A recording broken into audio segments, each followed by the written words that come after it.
ہم کریں گے ہر مظلوم کی حمایت۔ السلام علیکم ناظرین، میں ہوں حورین فاطمہ اور آپ دیکھ رہے ہیں حمایتی news HD channel.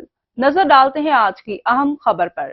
Superintendent Arshad صاحب کا یہ اقدام کہ قیدیوں کے لیے جیل کے اندر دینی اور تعلیمی ادارے قائم کیے جا رہے ہیں، واقعی ایک انقلابی اصلاحی قدم ہے۔ اس کا مقصد قیدیوں کو صرف سزا دینا نہیں بلکہ ان کی اصلاح کرنا اور انہیں ایک باوقار تعلیم یافتہ اور ذمہ دار انسان کے طور پر معاشرے میں واپس بھیجنا ہے۔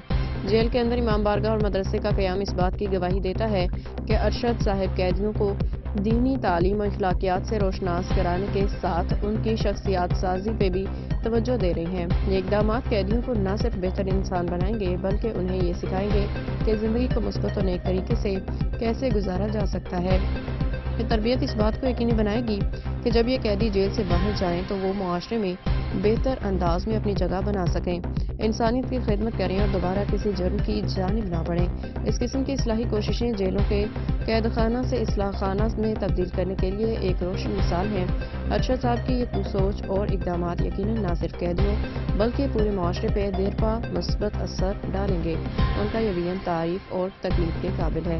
احمد دین حمایتی کی رپورٹ۔ اب تک کے لیے اتنا ہی۔ مزید خبروں اور اپڈیٹ سے باخبر رہنے کے لیے دیکھتے رہیں حمایتی نیوز HD چینل۔